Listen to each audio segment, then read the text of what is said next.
누구예요? 이승만입니다. 이승만. 예. 이승만 들어봤습니까? 네. 아유, 그래도 이름은 안 해요? 예. 이승만, 우리 한국의 초대 대통령이십니다. 예. 그분에 대한 역사적 평가가 양쪽으로 쫙 갈라져서 지금 참 대한민국이 이런 상황에 놓여 있지만, 그러나 이분은 잘못된 부분도 없지 않아 있지만, 그러나 더 위대한 부분들이 더 많으신 분이 이승만입니다. 아멘. 예. 학교에서 제대로 가르치지를 않아요. 나쁜 것만 계속해서 가르쳐. 나쁜 것만. 그러면 안 돼. 전 시간에 제가 말씀드렸잖아요.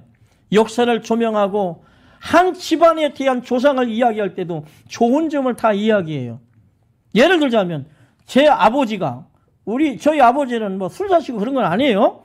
저희 아버지는 훌륭한 장로님인데, 어쨌든 예를 들자면 저희 아버님이 술을 많이 드시고 일도 안 하시고 논팽이고 그랬다고 하면은 내 자녀들에게 할아버지의 나쁜 점을 얘기하겠느냐 이거예요. 그건 교육이 안 되는 거예요. 절대 교육이 안 되고 그 집안은 망할 집안이에요. 끝나는 거예요. 그렇게 되면 아이들의 마음속에 뭐가 들어가요? 아유, 조상들 부끄럽네, 창피하네. 내가 성을 갈아버리든 해야지. 내가 그러면은 우리 성을 바꿔버리자 차라리, 이렇게 나오는 거거든요. 왜? 교육이 잘못된 거예요. 여러분, 비판이라는 것도요, 내가 말을 할 때, 제가 얘기를 할 때에 1000마디, 10,000마디를 하게 되면은 거기서 비판은요, 한 2마디만 하면 되는 거예요. 그래도 그게 효과가 커요. 그 파급 효과가 얼마나 큰지 몰라요. 무슨 얘기냐? 좋은 얘기를 많이 하라는 거예요. 알겠어요? 좋은 얘기를 많이 하라. 좋은 얘기. 여러분, 옳은 소리, 바른 소리 좋아요. 좋아. 그런데요, 그게 자칫 잘못되면요, 입 바른 소리가 돼요. 한마디로 얘기하면 잔소리가 되고, 그건 남을 비판하는 소리로 오히려 사람의 심령을 상하고 죽이는 경우들이 많아요. 예. 사람들은 다 이성적이지만, 그러나 이성보다는 감성이 앞설 때가 많아요. 감정이. 감정이 동물이에요. 예. 그러니까 이성적인 부분도 우리가 분명히 간과해서는 안 되겠지만, 그러나 감성적인 부분도 매우 중요합니다. 역사는 내 마음속에 그분들에 대한 감동으로 받아줘야 돼. 그래야 그게 교육이 돼요. 그러니까 우리 아버님에 대해서 내 자녀들에게 교육을 하더라도, 너희 할아버님은 이렇게 훌륭하신 분이었어. 열심히 살았어. 제 형제가 9남매입니다. 9남매 먹여 살리는데 얼마나 힘들게 어렵게 일했는지 몰라. 그래서 아빠같이 이렇게 훌륭한 사람이 된 거야. 이렇게 교육이 되죠. 그 아이들이, 아, 그러냐고. 할아버지 위대합니다. 그렇게 생각하는 거예요. 비록 흠이 조금 있어도, 부족한 부분이 있어도, 사람이 부족하지 않은 부분이 어디가 있어요? 해 아래 새 것이 없다고 성경은 말하고 있어요. 그래요, 안 그래요? 그렇잖아. 해 아래 새 것이 없어요. 네? 하나님만이 완전하시고 하나님만이 새 것인 거예요. 이 세상에는 없어요. 근데 거기에서 뭐 왈왈보고 맨날 따지고 싸우고 그러면 되겠냐고. 어지간하면 이해해야 돼. 어지간하면 감싸야 돼. 예. 그것이 아름다운 거지. 지금도 보면은 뭐 유튜브 보니까 엄청 싸웁디다. 아, 이거 안 돼요. 좋은 거 아니야. 좀 거시적으로 보고 좀 서로 이해하고 사랑하고 포용하고 감싸 안으면 되고, 내 자존심 조금 내려놓으면 되는 거예요. 그 자존심이 그거 뭐라고 그거 막 내세우고 난리 핍니까? 겸손하면 다 내려놓을 수 있어요. 어디까지 예수님이 십자가에서 돌아가신 그 수치스러운 현장, 이거 보시면 되는 거예요. 내가 십자가 치면 되지, 이렇게 생각하면 되는 거예요. 싸우지 마시고 서로 사랑하시기 바랍니다. 예. 그 이승만 대통령에 대한 평가는 쫙 갈라져 있지만, 그러나 저는 오늘 이 시간에 그분에 대한 긍정적인 평가를 한번 해보려고 합니다. 어떤 관점에서? 기독교 관점에서. 예. 이승만을 이해하는 건요, 기독교 관점에서 보지 않으면 이해를 못해요. 아멘. 이승만을 이해하는 것은 기독교 관점에서 봐야 그분이 이해가 되는 거예요. 더 하나, 단순하게 기독교 교리적 관점이 아닙니다. 기독교를 정치적인 무기로 사용했던 그런 사람처럼 선거 때 되면 교회 가서 슬그머니 예배 한번 드리고 표 달라고 하는 그런 사람 말고, 그런 식 말고요. 그런 식 말고, 어떻게? 이승만은 성령 받은 사람이에요. 아멘. 이게 중요한 거예요. 아멘. 교회만 왔다 갔다 하는 사람 말고, 아니면은 선거철 돼가지고 몇 바퀴 돌고 오는 그런 사람 말고, 그건 문의는 자기는 기독교인이요 이러잖아. 지금 정치판에 보면은 지금 정권 잡고 있는 그분들도 가만히 보니까 다 집사더라고. 어? 뭐요? 집사면 뭐야? 교회 폐쇄시키고 예배 못 드리게 하는데 이러면 안 되지. 예? 그건 헌법에도 위배되는 거예요. 하양법이 어떻게 위에 있는 헌법을 자꾸 유린합니까? 그건 될 수 없는 거죠. 그러면 이승만은 과연 누구냐? 성령 받은 사람이다. 예, 성령 받은, 이게 중요한 거예요. 그래서 이승만의 그 몇 가지 가지고 있는 그의 사상, 요것을 한번 제가 보려고 하는 거예요. 다른 이승만 대통령에 대한 이야기만 해도 한 학기는 꼬박 해야 합니다. 한 학기 강의를 해야 되지만 지금은 그럴 수 있는 게 아니고 저에게 주어진 시간은 한 20, 30분밖에 안 되니까 그 안에 짤막하게 한번 해봅시다. 이승만은 배제학당 출신이에요. 누구의 제자냐면 아펜젤라 선교사의 제자입니다.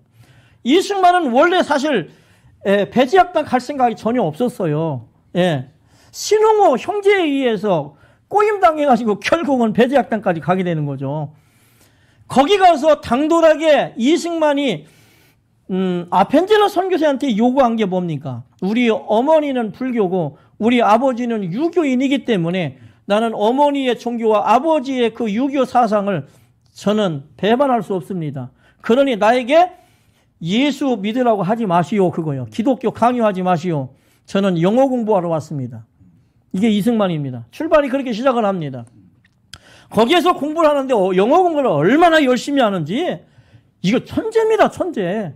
6개월 만에 영어를 마스터해서 배제학교에서요 학생들을 가르치는 뭡니까? 선생님이 됐어요. 대단한 사람이죠.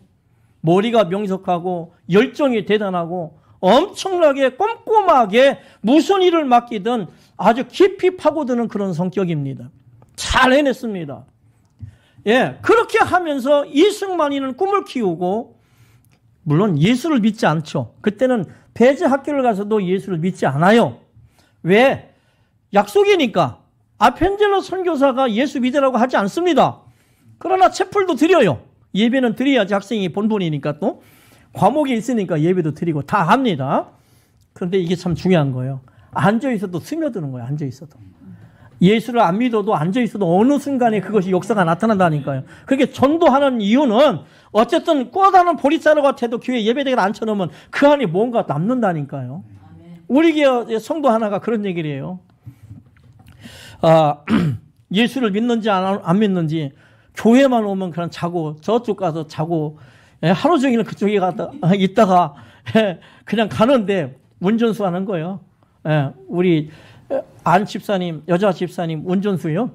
그래도 그렇게 멀리서 와서 자고 가요. 그럼에도 불구하고 친구들과 앉아서 술을 마시면서 얘기를 하는데 그러더라는 거야. 야, 둘째 가진 것이 하나님의 은혜라고. 예? 그게 하나님의 은혜라고. 그래서 깜짝 놀랐대요.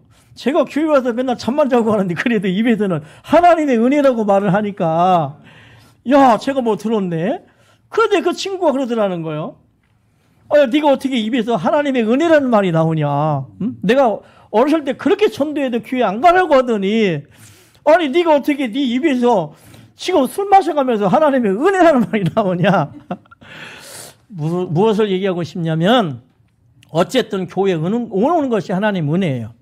이승만이 배제학당 가서 그냥 앉아있고 예수님을 거부해도 하나님이 치고 계시는데 하나님이 붙잡고 계시는 거예요.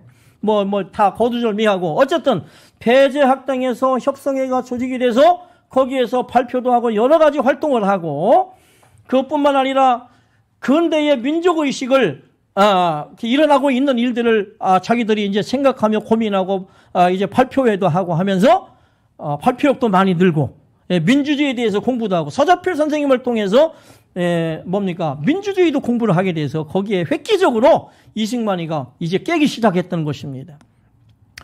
만민 공동회의도 주최하고 그렇게 하면서 이제 이승만이가 세상을 향해서 점점점 나가기 시작하죠. 1899년에 결국 이승만이는 고종 황제를 향해서 저항하다가 감옥에 투옥이 됩니다. 한성 감옥이죠. 그곳에서 예수님을 영접했던 거예요. 한성 감옥에 들어가서 이승만이 탈옥을 시도하다가 결국은 다시 재수감 되잖아요.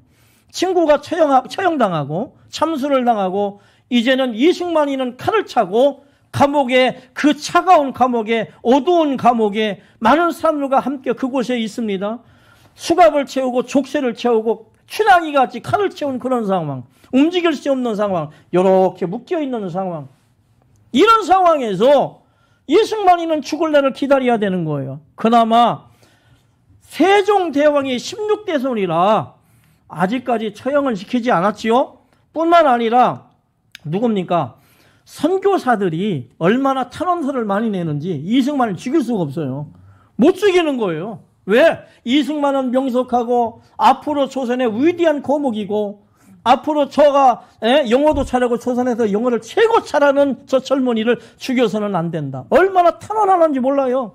누가요? 많은 선교사들이, 헐버트 선교사, 아펜젤러 선교사, 언더우드 선교사, 릴리아스 호턴, 벙크 선교사, 할 것 없이 많은 선교사들이 이승만을 두둔하고 죽이지 못하도록 고종 황제에게 그렇게 탄원을 하니까 죽일 수가 없는 상황입니다. 그러면서 성경을 넣어줍니다. 성경을 읽어라. 예수님 믿어라. 선교사에 들어와서 책을 넣어주기 시작해요. 성경을 읽기 시작합니다. 성경을 읽는데 어떻게 읽어요? 이렇게 읽을 수가 없어요. 그러면 요 사이로 조금 보이는 거예요. 요 사이로. 저를 보여줘. 요 사이로 성경이 보여요. 그러면 아래에다 깔아놓고 성경을 보기 시작해요. 성경을 읽는데 그 성경이 예수 그리스도의 십자가에서 돌아가시는 처형 장면이에요. 예수님이. 수많은 사람들이 남녀노소할 것이 아래에 있는 군병들과 많은 사람들이 예수님의 죽음을 보고 있는 거예요. 근데 예수님은 우리가 영화에서 보면 예수님의 아래에 이게 딱 하나 천으로 가리잖아요. 팬티 같은 거. 근데 그렇지가 않아요. 십자가 지금은 홀딱 벗겨서 죽이는 거야. 수치심을 주기 위해서. 이것을 이승만이가 읽어요. 보니까. 그 당시에 주었던 성경은 물론 영어 성경이에요. 박식하기 때문에 영어 성경을 읽죠. 대단하죠. 그걸 보니까 너무 은혜스러운 거예요. 왜 은혜를 받냐면은 이승만은 저녁 때만 되면 무조건 끄집어내서 간수들이 데리고 가서 고문을 했어요. 그 고문이 뭐냐? 홀딱 벗겨가지고 위에다 거꾸로 매달아서 투대로 패고 한단 말이에요. 맞는 것도 맞는 거지만 너무 수치스러운 거예요. 창피하고 홀딱 벗겨서 때리는 것이 그런 수치감 때문에 고통스러웠다라고 얘기하죠.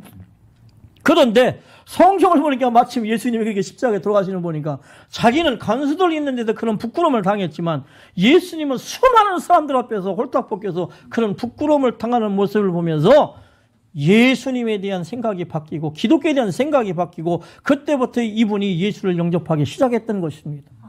그러면서 그 마음이 뜨거워져요. 기도하게 됩니다. 언제가 추억이 됩니까? 배제학당에서 예배 드렸던 모습이 기억이 나요. 그리고 그 당시에 했던 말씀들이 기억이 나요. 선교사님들, 목사님들이 얘기했던 말씀. 예수님을 믿으면 천국 가고 예수 믿지 않으면 지옥 가는데 이승만이가 생각하는 그 말씀들이 생각나고 하나님 저의 영혼을 받아주시옵소서. 그런 기도를 하게 되는 거예요. 그리고 이 나라 이 민족을 구원하옵소서.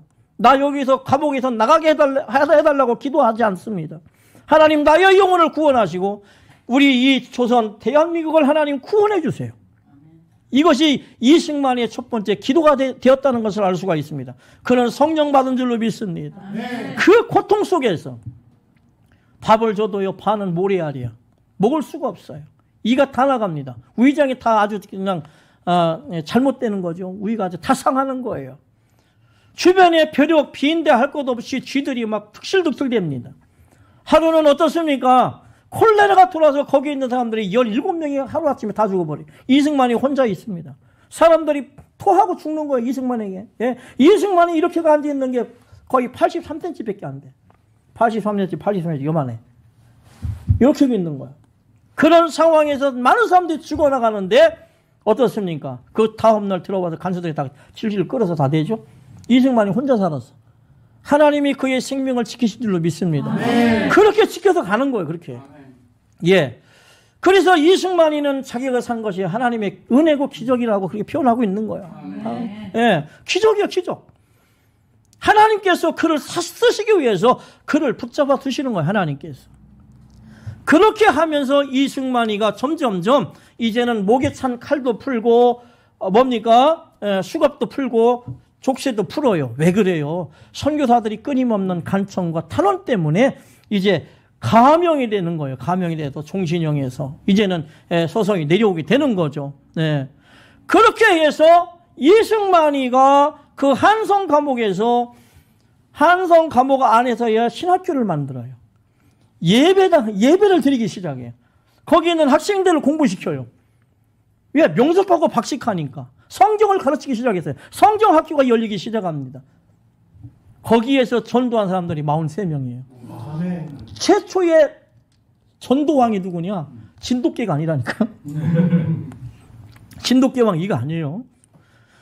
최초의 전도왕은 이승만입니다. 이승만이 그렇게 전도를 많이 했어요. 걸출한 민족의 지도자들 다 거기서 전도한 거예요. 그 중에 누굽니까? 월남 이상재 선생, YMC 총재였던 월남 이상재 선생, 예? 조선일보 초대 사장이었던 이분들을 전도를 하게 된 거예요. 거기에서. 그러니까 우수한 인력들, 의식이 있었던 그 당시에 감옥에 투옥됐던 그 훌륭한 사람들을 전도한 게 누구냐면은 바로 이승만이에요.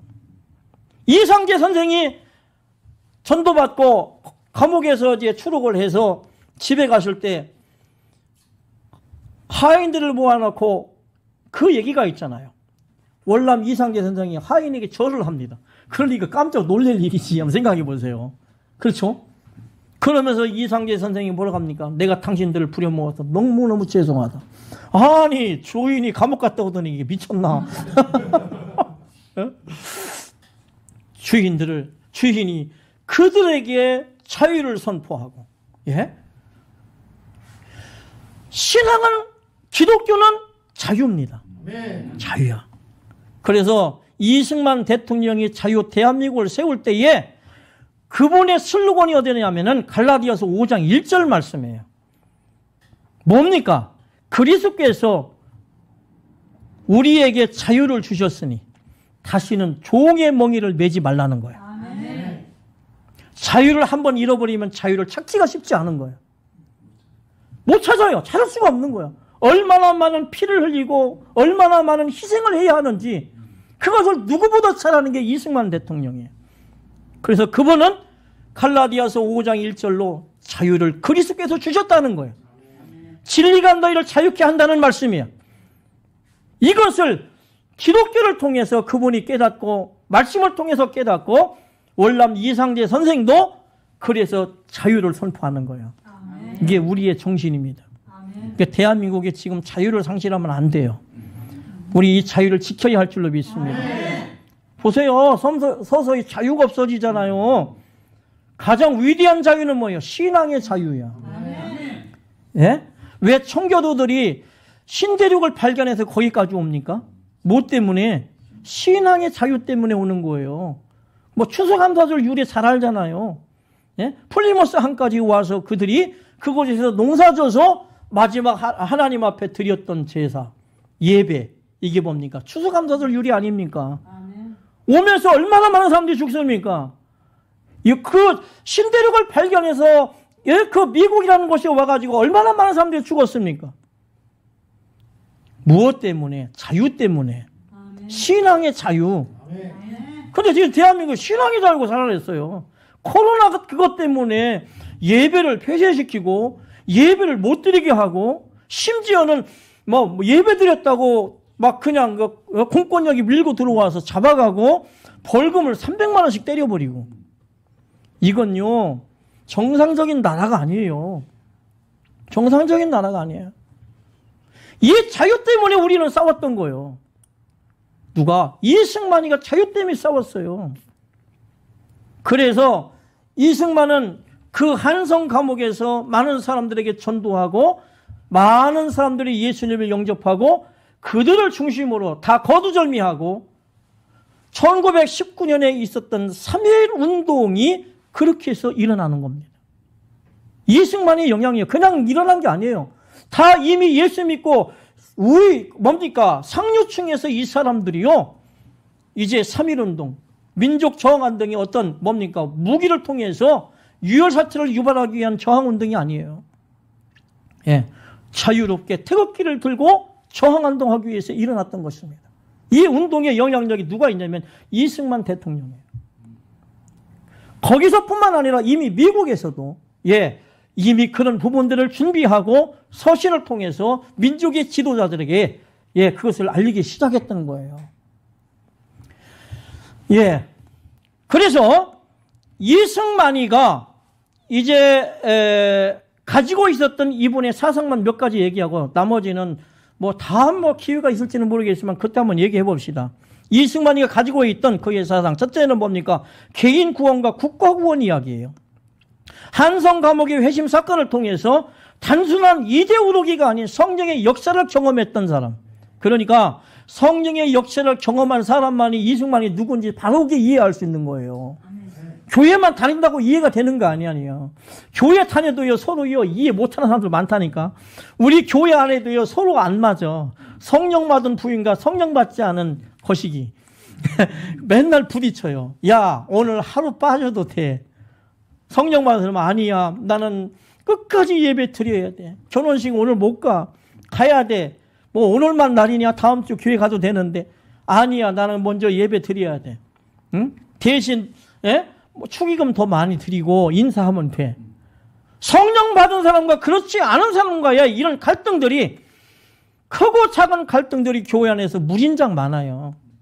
그것처럼 이승만 대통령을 이해할 수 있는 첫 번째 부분은 뭐냐? 기독교인이다. 두 번째는 성령 받은 기독교인이다. 이걸 알아야 돼. 그러면서 이승만은 뭡니까? 한 나라를 인격화해서 보았다는 거. 이게 중요한 얘기예요. 인격화해서 보는 거예요. 대한민국이라는 이 나라를요, 인격화시키는 거예요. 무슨 얘기입니까? 우리는 한 사람 한 사람을 전도하잖아요. 그죠? 전도해서 하나님의 자녀로 삼는 거예요. 이것처럼 한 나라를 살아있는 어떤 인격체로 보고 이 나라를 구원해야 되겠다. 이렇게 생각했던 거예요. 그래서 이런 내용들이 어디에 있습니까? 독립정신. 한성 감옥에서 그가 썼던 그 글이죠. 그 글이 뭐냐? 독립정신이라는 글이 있는데 이 글 내용에 우리는 그래서 그걸 뭐라고 그래요? 기독교 입국론이다. 따라서 합시다. 기독교 입국론. 그래서 기독교 입국론이라고 하는데 그 책 속에 이 정신이 담겨 있어요. 뭐예요? 한 나라를 인격화해가지고 뭐예요? 국가를 구원해야 된다. 개인 구원처럼 한 국가를 구원해야 된다. 이런 아주 거시적인 안목을 가지고 이승만이가 그렇게 했던 것입니다. 그래서 뭐라고 해요? 이 기독교 입국론을 일컬어서 대한민국 설계도다. 따라합니다. 대한민국 설계도다. 대한민국 설계도란 말이에요. 그게. 그러면 대한민국 설계도 안에 가장 중요한 핵심이 뭐냐? 국가를 구원해야 된다. 국가 구원이야. 예수 믿는 사람이 더 많아져야 돼. 이게 이승만의 꿈이요. 이승만은 정말 공부를 많이 하셨던 분이죠. 대단한 분이에요. 어디예요? 학교 조지 워싱턴대, 그 다음에 프린스턴 대학교, 하버드 대학을 나오신 분이에요. 대단한 분이에요. 짧은 기간에, 거의 5년도 안 되는 기간에 박사학위까지 받아낸 분. 대단한 분이죠. 명석한 분이에요. 국제적으로 흐르는 그 당시에 국제의 정세를 누구보다 잘 알았던 사람이 바로 이승만입니다. 그러니까 이분이 결국은 대한민국이라는 이 나라를 건설하고 세우는데 가장 중요한 핵심이 뭐냐? 국가구원입니다. 따라합시다. 국가구원. 이거 최고 중요한 거예요. 국가구원이에요. 그럼 국가구원을 하기 위해서 어떻게 되느냐? 두 번째는 뭐예요? 반공주의입니다. 반공주의. 따라합시다. 반공주의. 반공은 뭐예요? 공산당은 안 된다는 겁니다. 공산주의는 안 돼. 왜? 분명히 얘기합니다. 기독교의 유혈신론과 도전하는 유물론 사상, 이 이데올로기를 결코 허용할 수가 없는 거예요. 이승만이가 그 당시 연구해 보니까 이 공산주의는 거기에 하나님이 없어. 그들의 유물 사상은 결국은 그게 인본주의도 아니야. 인본주의보다 더 나쁜 거예요. 하나님 없는 인본주의는 그건요 이단 사상보다 더 나쁜 게 이게 인본주의입니다. 신본주의 해야 돼, 신본주의. 네, 하나님이 우선이야. 하나님이 먼저야 인본주의도 제대로 되는 거지. 하나님 없이 인본주의만 하게 되면요, 그것은 결국은 망하는 길로 가는 거예요. 안 되는 거예요. 그런데 이 공산주의 유물론 사상을 보니까, 이거 연구해 보니까 이건 나라가 망하는 길이에요. 이승만은 그걸 알았어요. 그 당시에 미국이나 다른 여러 나라들도 공산주의, 이게 좋은 건 줄만 알고 있단 말이죠. 소련이라는 나라가 공산주의 하는데 미국도 그걸 허용하고 그냥 봐준단 말이죠. 망하는 길이에요. 이승만이 혼자 외칩니다. 공산주의는 안 된다고. 그러니까 미국에서 볼 때에, 다른 여러 나라에서 볼 때에 이승만은 미친 늙은이야. 예, 인정을 못 받아요. 그럼에도 불구하고 이승만은 반공을 외치기 시작하는 거죠. 결코 용납할 수 없다는 거예요. 예. 그래서 이승만이는 반공이 우선이었고 기독교 국가 건설하기 위해서 항상 힘을 써요. 그러면서 늘 시간을 아꼈습니다. 우리는 요즘 보면 먹는데 아주 정신없어. 세상에 그 국가 정부에서 문재인 정권이 이번에 돈들 많이 풀었잖아요. 재난지원금. 아이고 세상에. 결국 그거 받아서 뭐냐면 다 먹는데. 식당 가면요 버글버글해요. 2명만 앉으라고 해도. 이야, 이 코로나라는 게 희한합니다. 낮에는 4명 앉아도 괜찮아요. 이 코로나가 4명 앉아도 안 잡아먹나 봐. 저녁이 되면 2명 앉으면 잡아먹나 난리야. 야, 내가 아시는 우리 김기회 목사님 지난번에 이거 가져래요. 뭐 가져라겠어요 그거? 예? 그 식구들 가서 밥 먹으려고 했더니 주민등록 가족증명서 가져라는 거예요. 그래서 보여줬대요. 보여줬대. 예? 보여줬어요? 증을 또 맞춰본다고. 예. 이게 지금 정상적인 나라냐고 이게. 예. 그래서 우리 목사님이 열받았대요. 이게 자유를 상실했습니다. 밥 먹을 수 있는 자유가 없어요. 예? 내 돈 내고 먹는데도 눈치 봐야 돼. 지금 이게 보통 문제가 아닙니다. 우리 자유를 지킵시다. 하나님이 우리에게 부여하신 아름다운 이 고귀한 자유를 지켜야 돼. 그냥 있으면 지켜지는 게 아니에요. 거룩한 분노가 있어야 돼. 이승만 대통령은 거룩한 분노를 가졌던 사람이고, 예? 이 안에 우리의 기독교 정신과 성경의 정신으로 우리는 저항해야 한다 이 말입니다. 이분은 환갑 나이에도요 애국운동하면서 독립운동하면서 사과 1개, 이분의 식사는 사과 1개에 계란 그 다음에 계란에다 식초 타가지고요 이렇게 마시는 거야. 계란에다가 식초 몇 방울 딱 하고 사과 한쪽 먹고, 예? 사과 하나를 먹고 계란에다가 식초 타서 마시고, 식사는 꼭 1분에 끝냈습니다. 1분을 넘기지 않아요. 1분에 딱 먹고, 오직 독립운동 하는데 온 시간을 다 바쳤던 사람이 바로 이승만입니다. 그런데 뭐 어떤 사람들은 그런 얘기해요. 이승만이 미국에서 잘 먹고 잘 살았다. 어? 다른 사람들은 임정에서 독립운동하면서 총칼 들고 싸우고 막 그랬는데 이승만이는 미국에서 잘 먹고 잘 살았다. 막 이런 얘기를 해요. 다 거짓말. 이승만이는 계란 하나 먹었어요. 계란으로 그렇게 먹었어요. 사과 한쪽 먹었어요. 그걸로 이분은 버텼어요. 그래서 이승만이 건강에 대해서 그 연구를 많이 합니다. 그분이 왜 이렇게 오래 살았는가. 예? 그 당시에 90이 넘어서 이제 돌아가셨지만 그분이 건강을 지킨 비결은 그렇게 소식하면서 계란을 이렇게 잘 먹어서 오래오래 사셨다 이렇게 이야기하는 분들도 없지 않아 있습니다. 틀린 얘기는 아닌 것 같아요. 과식하는 건 좋은 건 아니거든요. 그런데 지금 그거 돈 줬다고 다 어디 가서 쓰냐면은 식당 가서 다 먹는데, 재난지원 가지고 할 수 있는 게 먹고 노는 것밖에 없어요. 국민들을 탄압시키는 것은 바로 그 돈 주는 거예요. 일자리를 줘야 할 줄로 믿습니다. 일자리를 줘서 일하게 만드는 거예요. 성경의 정신은 일하지도 않는 자는 먹지도 말라 했어요. 네? 그런데 돈 퍼주고 그거 10만 원 받지 않고 20만 원 안 받아도 우리 다 살아요. 대한민국은 다 살게 돼 있어요. 이게 빚만 많이 늘어나서 이게 보통 문제가 아니에요. 젊은이들도 일 안 하려고 난리예요 지금. 예? 우리 주변에 있는 젊은이들도요, 우리는 직장 그만두면 난리 나는 줄 알았어요 옛날에. 아, 이거 직장 그만둔다 어디 가나 이랬는데 지금은 나 조금만 하고 이제 그만하려고 쉬려고요. 그러면서 고용보험 타면 돼요. 이야, 그거 들을 때 참, 한쪽으로는 대한민국이 참 좋아졌구나. 복받은 나라구나. 이런 생각이 들어가는데, 한쪽으로는 큰일 났다. 젊은이들이 벌써 거기에 자본주의에 그 맛을 보았기 때문에 저거 큰일 났구나, 저거. 큰일 났다. 고용보험 타먹고 몇 개월 논다는 거예요. 그리고 또 가서 직장 잡으면 된다는 겁니다. 이거 어떻게 할 거예요? 나라가 이렇게 썩어가는 거예요. 정신이 썩고 마음이 썩으면 결국 그 나라는 얼마 못 가서 망하는 겁니다. 우리가 아는 베네수엘라도 그렇게 해서 망합니다. 세계의 자원이 최고 많은 나라, 석유의 질도 최고 좋대요. 베네수엘라가. 그런데도 저렇게 거지 나라가 돼서 닭 한 마리, 통닭 한 마리 타려면은 돈을 얼마나 가져가야 돼? 지게를 지고 가고 리어카에다가요 돈다발 이렇게 싸가지고 가야 돼. 예?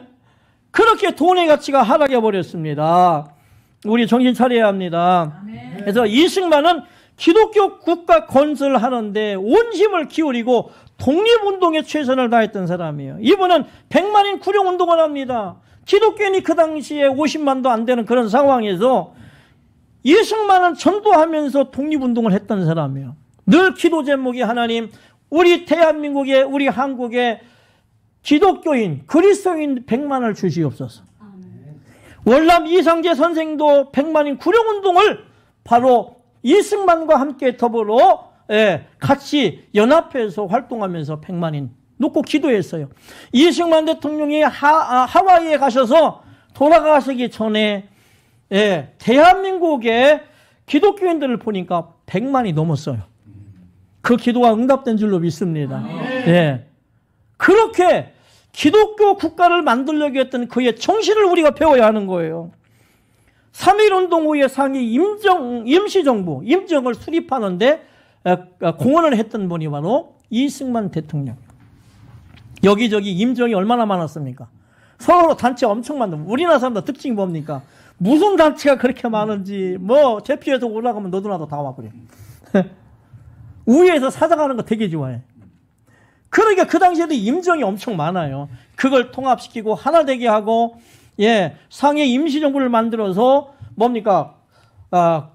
우리나라 국가의 수반으로서 활동하는데 결정적인 역할을 했던 자가 이승만입니다. 여러 가지 얘기했어요. 박용만인가 하고 하와이에서 사이가 안 좋고 둘이가 싸우고 어쩌고 돈을 다 갈취하고 별 얘기 다 있지만, 그러나 그런 건 이 시간에 다 뺍니다. 이분이 했던 업적에 대해서 우리가 좀 얘기를 해보자 이겁니다. 이분이 얘기했던 외교 독립론이에요. 독립운동을 했는데 이분이 추상했던 게 뭐냐? 외교 독립론이에요. 외교 독립론. 보세요. 그 당시에 독립군 3,000명? 우리는 그 당시에 독립군이 3,000명이에요. 일본 군인이 몇 명이냐면 700만이야. 이기겠어요? 이기겠냐고. 그래서 이승만은 외교를 통해서 독립운동을 합니다. 그 당시에 우리는요, 총 한 자로 제대로 없는 나라야. 고작 싸워야요.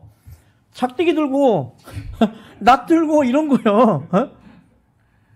그래서 신흥 무관학교도 만들고 다 그렇게 했지만, 그래도 여전히요, 계란으로 바위치기입니다.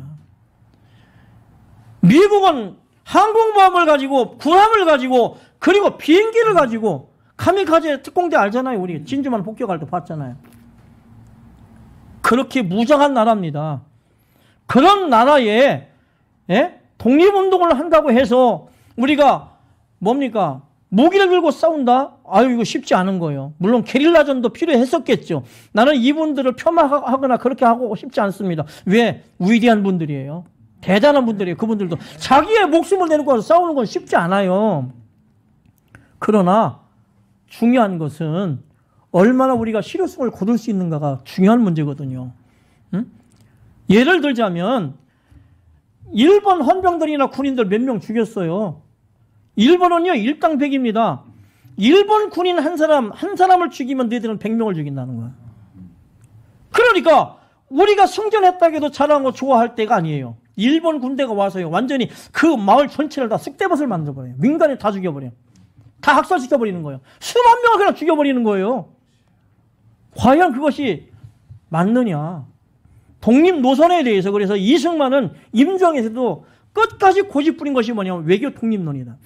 외교를 통해서 큰 나라들을 움직여야 된다. 이게 이승만이 생각했던 겁니다. 그래야 피해를 줄이는 거예요. 칼로 일어난 자는 칼로 망하는 거예요. 그걸 성경에서 이승만은 가지고 있었던 거예요. 예. 자, 다섯 번째 보면은 평양 대부흥운동을 잘 활용합니다. 1907년도 평양 대부흥운동. 장비현교에서 있었던 평양 대부흥운동을 통해서 이것을요, 국대화시키는 거예요.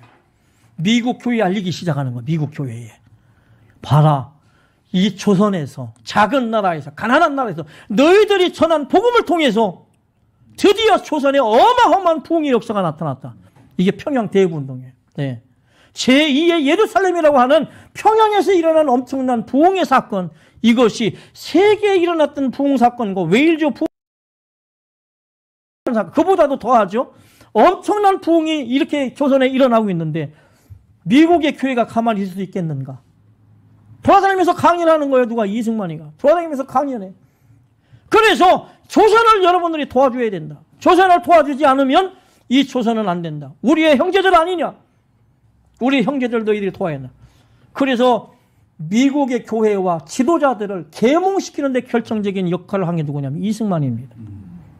외교 독립이기 때문에 이분은 방향이 정확해요. 그리고 그 당시에 조선에서 이승만 같이 공부를 많이 한 사람이 없어요. 그러니까 이승만은 전문이 넓은 사람이요. 공부를 많이 했기 때문에 국제학 박사가 아닙니까? 국제학 박사로서 얼마나 많은 것들을 알고 있는지 몰라요. 그러니까 다 돌아가는 거예요. 단수가 높은 거예요. 단수가. 바둑을 둘 때 저는요. 바둑을 제가 잘 못 두는데 예. 바둑을 잘 못 두는데 예. 바둑을 보면은 저는요. 앞에 있는 거 하나만 먹어. 아다리 해서 하나만 먹는 거예요. 그거. 야, 저거 건드리면 안 되는데. 우리 조카가요. 이제 중학교 이제 1학년인데 예, 프로기사입니다. 프로기사. 그 친구하고 바둑을 딱 두려면요. 걔가 웃어요. 그런데 조금 더 보면요. 내 건 하나도 없어. 전멸이야. 왜 제가 돌을 저기다 놓을지 이해를 못해. 왜? 제가 수가 짧은 거예요. 수가 짧은 거예요. 저는 눈앞에 있는 거 당장 하나 먹어야 되는데 우리 이 조카는요. 전체 판을 다 보는 거예요. 봐도 전체 칸을 다 외우고 있어요. 어디로 어떻게 들어가는지. 그러니까 어떻습니까? 딱 다른 데로 놔요. 저는 근데 도무지 이해를 못해요. 몇 수만 두면요. 더 이상 둘 데가 없어. 끝났어. 바둑이 끝난 거예요. 자, 이게 뭡니까? 결국은 이승만이는 단수가 높은 사람이에요. 고수입니다. 고수. 세계를 바라볼 수 있는 눈을 가지고 있어요.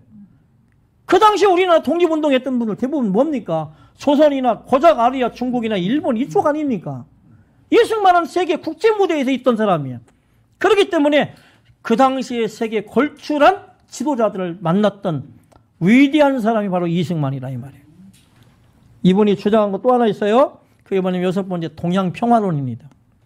따라합시다. 동양평화론. 예. 예. 다시 동양평화론. 예. 예. 평화를 주창했던 분. 평화가 중요하다는 걸 이분이 알아. 그래서 이분은 칼과 어떤 뭡니까 무기를 통해서 뭔가를 뒤집는 거에 대해서 그렇게 좋게 본 사람이 아니에요. 예. 그래서 코리아 완충지대론을 또 이분이 얘기하는데 1900년대에 코리아 완충지대론을 또 얘기해요. 무슨 얘기입니까? 미국이 조선을 도와주면 미국이 삽니다. 이겁니다. 미국이 조선을 도와야 한다. 왜? 빨리 와서 한국 조선을 도와라. 한국을 돕는 것이 미국을 돕는 것이다. 예, 얼마나 말도 잘하는지 몰라요. 왜? 미국이라는 나라가 철저한 자국 우선주의자들이야. 미국. 이번 보세요. 아프가니스탄 어떻습니까? 자국에 이익이 안 되니까 거차없이 딱 빼버리잖아요. 탈레반이 정권 딱 잡아버리고, 예? 참수시키는 거 봤죠? 나 그거 보고 끔찍했어요. 그거 누가 보내줘갖고 말이에요. 괜히 열어가지고. 예. 그렇더라고. 총으로 막 그냥 쏴 죽이고. 그런 나라가 돼버리는 거예요. 우리가 이 힘을 무시 못하는 거예요. 근데 우리나라도 보면은 그냥 미군 철수해라, 미군 물러나라, 종전선언을 하네, 평화협정을 맺네. 별소리 다 한단 말이에요. 그게 바로 스승밟기예요. 결국은 미군들 내쫓는데 스승밟기야. 예, 그건 우리가 역사 속에서 발견하잖아요. 예? 베트남도 월남이 옛날 망할 때 보세요. 결국은 평화협정 맺으면서 망했어요. 그 당시에 신부고 누구고 할 것 없이 다 막 목치 갖고 다 죽이는 거 봤잖아요. 다 죽여요? 목사부터 시작해 다 죽습니다. 예, 지금은 안 그렇다고요? 천만의 말씀. 아프가니스탄도 지금 그런 일이 벌어지는데 안 그럴 것 같아요? 똑같은 거예요. 역사는요, 거짓말하지 않습니다. 왜? 인간이 똑같아. 과거에 아담 이후에 타락한 인간은요, 그 본성이 똑같아. 왜? 사탄이 똑같기 때문에. 그 속에 하나님의 성령의 역사가 없으면요, 사단마귀가 지배해, 사상을 통해서 지배하면 똑같은 행위를 똑같이 저지릅니다. 이게 역사입니다. 그래서 역사를 알으라는 거야. 예. 이승만은 친미주의자가 아닙니다. 여러분들이 잘못 알고 있는데 이승만은 친미주의자라고 얘기하는데 천만의 말씀. 그렇지가 않습니다. 우리 조선의 이익을 위해서 큰 나라를 뭡니까? 이용했던 자가 누구냐면 이승만이에요. 그 사람의 설득력이 대단한 거죠. 설득력이 대단한 거예요. 그러니까 지금 그 얘기도 독립운동의 중요한 이론도요. 외교 독립론이죠. 이분이. 그러니까 이분의 이론 중에 미국이 조선을 도와주면 미국이 산다는 거야. 그분의 슬로건이야. 미국을 움직이는데 미국 너희들이 우리를 도와주면 니들이 사는 거야. 이거예요. 빨리 와서 조선을 도와라. 예? 조선을 돕는 것이 미국을 돕는 거야. 니들을 돕는 거야. 이거예요. 응? 그래서 사펜 인사이드 아웃이라는 책을 통해서도 얘기하잖아요. 너희들이 우리 조선 안 도우면 조선을 너희들이 도우면 우리가 일본을 막을 수 있는데 왜 너희들이 안 돕냐? 왜? 미국은 난감해요. 80년 동안 일본과 친구였어요. 그러니까 이승만이 말을 들을 리가 없는 거예요. 힘센 나라. 그러니까 적당하게 해가지고 일본이 조선 지배하게 하고 뭐 이렇게 하는 거예요. 그러니까 미국도 나는 개인적으로 좋은 그런 건 아니에요. 좋지는 않아요. 이승만이 위대하고 미국의 교회가 위대한 거예요. 거기에 계신 하나님이 위대한 줄로 믿습니다. 그러니까 하나님이 위대한 거예요. 예, 예. 그래서 일본은 곧 만주로 쳐들어갑니다. 자펜 인사이더 아웃을 통해서 일본이 앞으로 중국을 공격할 것이다. 중국에서 전쟁을 치른 일본이 미국을 공격할 것이다. 이걸 자펜 인사이더 아웃이라는 책을 통해서 일본의 내막기라는 책을 통해서 밝히는 거죠. 그리고 나서 1년도 채 가시기 전에 이승만이가 예언한 대로 다 이루어졌어요. 미국이 깜짝 놀랐죠. 진주만 폭격을 통해서 엄청나게 미군들이 거기에서 뭡니까? 희생을 당하고 나서 이승만이가 그때 생각이 나는 거죠. 이승만이가. 그때부터 이승만이가 부상하기 시작하는 거야. 야, 이승만이는 독립에 미친 늙은이가 아니구나. 왜 그 당시 어떤 분이 계세요? 저 이승만, 조선의 조그만 망한 나라의 이승만은 입만 벌리면 독립만 외치는 미친 늙은이다. 이게 바로 그 당시에 이승만에 대한 평가였습니다. 어디에서? 미국에서. 그런데 이승만이가 그 책을 놔서 이제는 보니까 이승만이가 한 얘기가 다 맞아 들어간 거예요. 이때부터 이승만이의 말을 그 당시에 정부의 요직에서 이제 알아듣기 시작하고 관심을 갖기 시작했던 것입니다. 이승만은 왜 일본을 부정적으로 보았습니까? 왜 그랬어요? 이승만은 일본을 볼 때에 정치적으로 보지 않습니다. 이승만은 일본을 볼 때 어떻게 보냐면은 영적으로 봤다는 거예요. 영적으로 본 거예요. 이게 바로 성령 받은 사람들의 특징이 그겁니다. 그냥 정치적 기독교인으로서 행사했다면은 그걸 정치적으로 봤을 것입니다. 그런데 이승만은 영적으로 봤다는 거야. 이런 부분들을 잘 얘기 않더라고. 이게 중요한 거예요. 이승만은 성령 받은 사람으로서 이분이 가진 깊은 영감은 뭐냐? 일본이란 존재를 영적으로 보고 있는 거예요. 어떻게? 일본은 사무라이 정신이다. 무사도 정신. 칼을 쓰는 자들, 피를 흘리는 자들, 전쟁을 일으키는 자들. 예, 그렇게 봐요. 두 번째는 다신론이야. 일본에 가면 신이 한둘이 아니에요. 일본은 다신론이야. 신이 그때 수백만 겹디다. 저도 그때 일본 가가지고 신사를 한번 가봤어요. 이제 기념 삼아서 이제 제가 거기를 갔어요. 이만한 우리 예배당만은 그런 공간이 있고 뭐 집을 이렇게 줘놨어요. 그리고 거기에 굵은 동아줄을 하나를 놓고 거기다 바가지를 달아놨더라고. 그래서 내가 가만히 봤어요. 일본 사람들 어떻게 하나. 그랬더니 바가지 이렇게 흔들어요. 드르륵 흔들더니 어떻게 하냐면은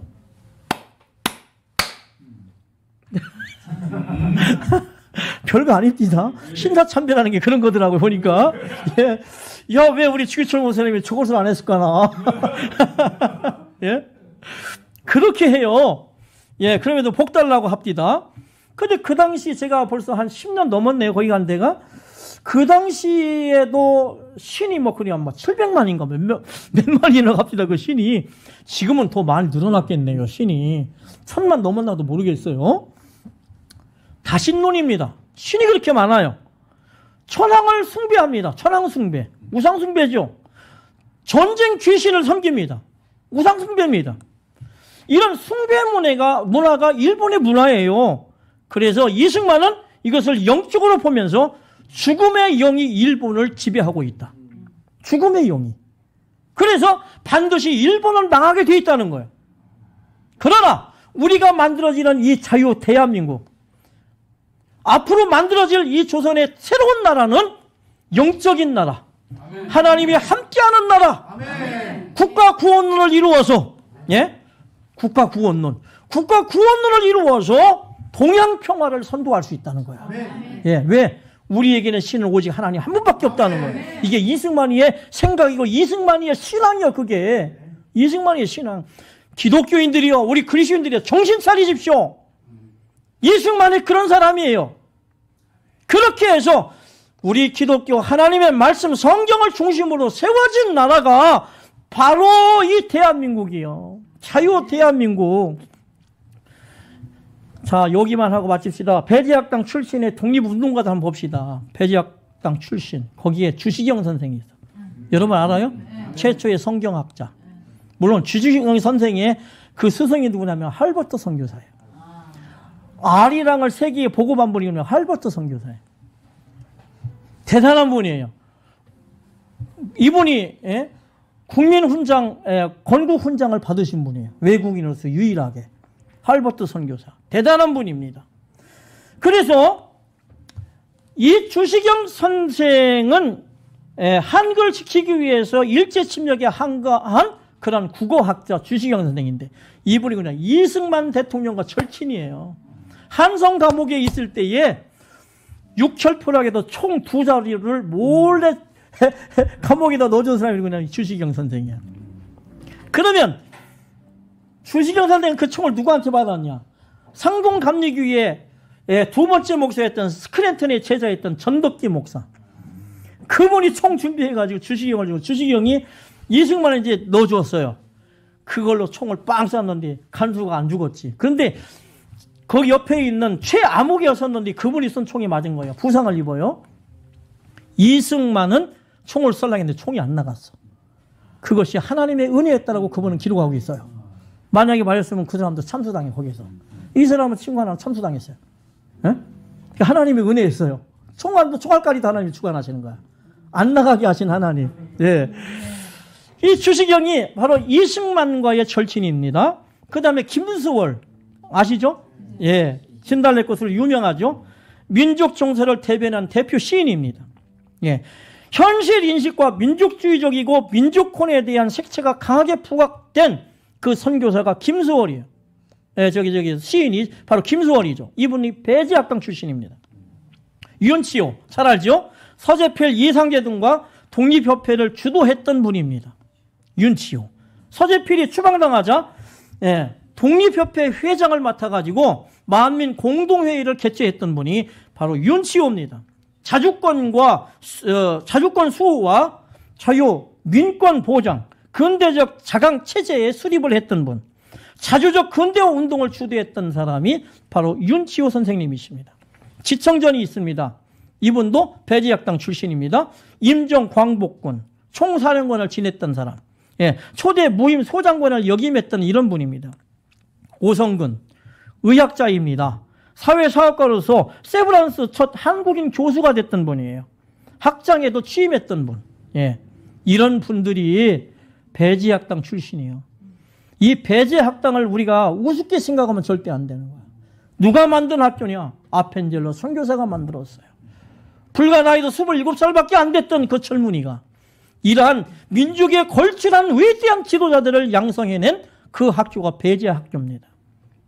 그렇게 해서 희망 없던 우리나라에 큰 희망을 불어넣고 그들이 하나의 희생과 헌신을 통해서 대한민국을 만드는데 결정적인 역할을 했던 자들. 아펜젤로, 이승만, 서재필, 윤치호, 지청천, 이런 분들이에요. 다 이런 분들. 그 당시에 사진 한번 보세요. 배제학당 학생들과 아펜젤로 선교사 사진. 다 같이 쓰고 있네요. 예. 참 독특하네요. 예. 이게 우리 조상들입니다. 예. 자, 아펜젤로의 순교를 한번 봅시다. 안타깝게 1902년 전라북도 군산시 옥두면에 위치한 어청도 앞바다에서 목포에서 열리는 성경 번역자 회의에 참석했다가 대판 산성 주식회사의 구마가와 마루 호에에 타고 있다가요, 같은 회사의 선박 기소가와 마루 호와요 충돌 사건이 벌어진 것입니다.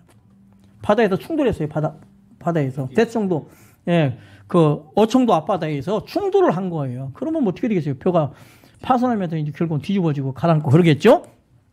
성경 번역 작업에 동참하기 위해서 같이 승선한 사람이 있어요. 그게 누구냐면 조한교하고요, 정신여학교 학생, 그 안에 배 밑창에다 자고 있었단 말이에요. 아펜젤로는요, 얼마든지 거기에서 빠져나올 수 있었어요. 왜? 아펜젤로는 위에 있었어요. 그래서 나올 수가 있는데 배 밑창에서 자고 있는 그 여학생 하나 구한다고 다시 그 속에 들어가. 조선인들 아무도 들어가지는 않아요. 그런데 아펜젤로가 그 속에 들어가는 거예요. 선교사님 들어가면 안 된다고 말려도 들어가는 거예요. 왜? 그 학생 구해야 된다고. 결국은 탈출을 하지 못하고 그곳에서 빠져나오지 못하고 이분이 그곳에서 순교를 당하신 거예요.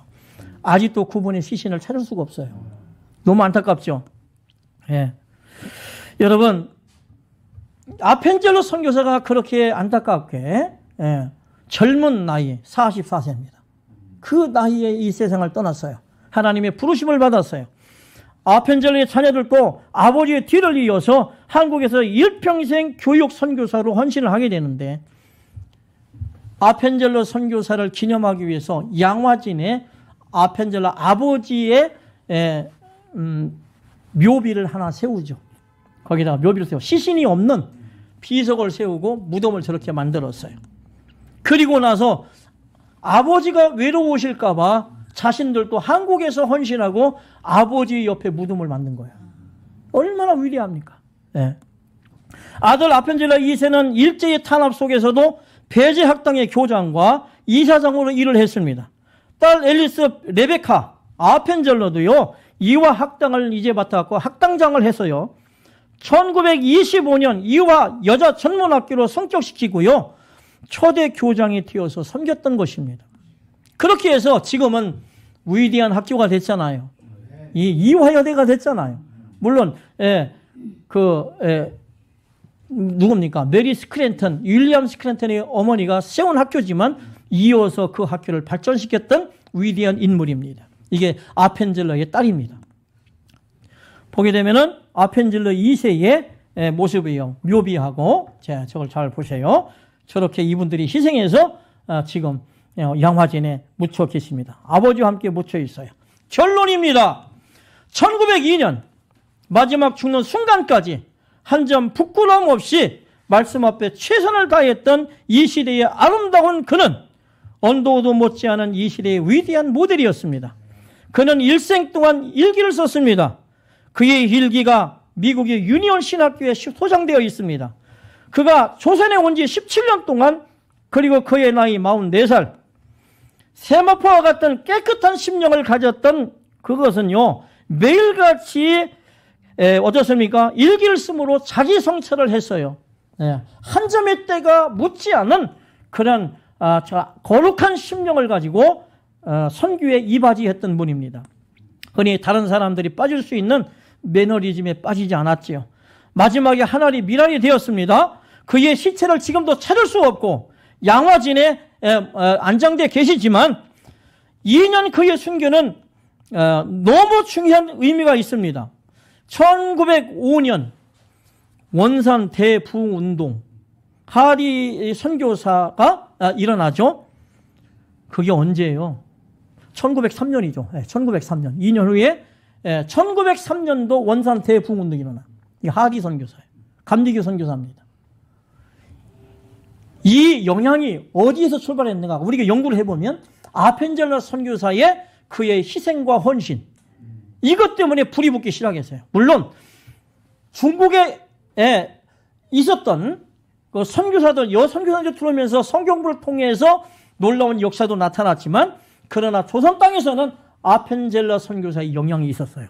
하리 선교사의 회개와 함께 더불어 조선에서 복음을 전하고 있었던 선교사를 깨우는데 결정적인 역할을 했던 것이 바로 1903년도에 있었던 원산 대부흥운동입니다. 그리고 그 이후에 1907년도 평양 대부흥운동으로 불이 붙기 시작한 거예요. 이게 원산 대부흥운동입니다. 그렇게 해서 1907년도 장대현교회에서 엄청난 부흥의 역사가 일어나고, 이것이 조선 전국을 다 강타하는 엄청난 부흥이 돼서 지금 알고 보면요, 1200만의 기독교인들을 낼 수 있었던 그 역사가 바로 평양 대부흥운동인 것입니다. 네. 여러분, 감리교회가 위기를 맞이했죠. 누굽니까? 변산한 교수가 무엇을 얘기했어요? 신학교 강의하면서 무엇을 얘기합니까? 종교 타원주의. 구원받는 건 다른 종교에도 다 있다. 산을 올라가더라도 산에 올라가는 길이 다 다르다. 여기도 있고 여기도 있고 이쪽에도 있고 한 거다. 지름길이 기독교라면 불교도 꼬불꼬불해서 올라갈 수 있고 여기 다른 종교도 이렇게 올라갈 수 있다. 그러나 정상이 올라가는 건 다 똑같은 거다. 타원주의.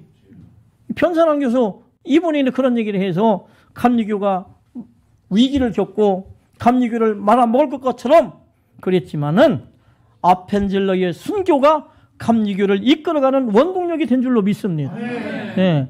그러니까 저는 제 개인적으로 이 감리교가 대단한 그 교단입니다. 자유 대한민국을 세우는 모든 과정들을 보면은 이 아펜젤러 선교사의 영향력 아래 있어요. 이승만이 있어요. 최시경 선생이 있어요. 윌리엄 스크린턴 상동감리교회에, 그리고 천덕기 목사와 그 외에 많은 사람들, 그 다음에 이준 열사 같은 분들, 이 상동감리교회 출신이거든요. 그래서 만민 공동회에 가서 대한민국의 독립과 일본의 저런 악한 그들의 침탈에 대한 것을 세상에 알리는 역할을 했던 게 누구냐? 바로 이 감리교 출신들이라 이 말입니다. 감리교 출신들이에요. 이 감리교 대단한 교단, 훌륭한 교단이에요. 조금 아쉬운 건 자꾸 자유주의 신학으로 빠지려고 하는 그런 거 있어요. 그러나 하나님이 감리교를 앞으로도 사용하실 줄로 믿습니다. 오늘은 여기까지 강의를 마치고, 그동안 저의 강의를 들어주신 여러분께 진심으로 감사를 드리고, 부족했지만 그래도 함께한 우리 신학생들 여러분, 오늘도 함께한 여러분에게 참으로 감사를 드립니다. 지금 저 강의로 남아있으니까 혹시 또 궁금한 거 있으면은 그 강의 다시 돌려보는 게 참 좋은 것 같아요. 이 인터넷 강의가 이게 좀 이게 실시간 이 유튜브 강의가 참 좋은 것 같아요. 신학교에서는 강의하지만 한번 하고 나면 지나서 들을 수 없는데 자료가 남아있으니까 너무 감사하고, 앞으로 LGS TV, 우리 박유한 목사님, 이 LGS가 자꾸 이제 번창해서 더 많은 사람들이 이 방송을 통해서 하나님을 만나고 예수님 만나는 역사가 있기를 소원합니다. 그리고 자유 대한민국에 지켜지는 좋은 그러한 매체가 됐으면 참 좋겠어요. 부족했지만 함께했던 여러분들께 진심으로 감사를 드립니다. 기도하겠습니다. 하나님 아버지 감사합니다. 오늘 아펜젤러 선교사와 이승만 대통령을 통해서 아버지 이 대한민국에 세워지는 과정도 보았습니다. 한국 교회사를 통해서만 조명될 수 있는 부분들입니다. 하나님 아버지, 위대한 하나님의 사람 아펜젤러를 이 땅에 보내주셨고, 그가 아버지 하나님의 이타적인 그의 봉사정신, 섬김의 정신을 실천했던 위대한 하나님의 사람이었습니다. 그로 인하여서 아버지 젊은 나이에 아버지 순교를 당했지만 그의 제자들과 또한 그의 자녀들을 통해서 이 땅에 뿌려진 복음을 통하여 이 대한민국이 아름답게 세워진 줄로 믿습니다. 위대한 민족의 지도자 이승만 대통령을 만들어내고 그를 통해서 국가 구원론을 주창하며 동양 평화론을 이야기함을 통하여 앞으로 이 한국이 세계를 지배하는 평화로 지배하는 나라가 될 것을 아버지 선포했던 것을 생각할 때에 하나님께서 이 나라 백성들을 사용하시기 위하여 이승만 대통령을 또한 세우신 줄로 믿습니다. 아버지 그 은혜를 감사하고 더 이제 우리가 역사를 바로 알아서 열방 가운데 주의 복음을 증거하는 한국교회 우리 그리스도인들이 다 되게 하여 주옵소서. 비록 지금 조금 위기를 우리가 겪고 있지만 반드시 극복할 줄로 믿습니다. 그리하여 아버지 저 북녘 땅과 더 나아가 중국에 복음을 전해서 공산주의가 물러나고 하나님이 함께하는 나라가 되게 하실 줄로 믿습니다. 아버지 땅끝까지 복음을 증거하신 사명을 잘 감당할 수 있는 우리 선지 생도들이 되게 하여 주옵소서. LGS의 하나님 축복하여 주옵소서. 오늘도 함께 하신 주의 은혜에 감사하옵고 예수님 이름으로 간절히 기도 올리옵나이다. 아멘.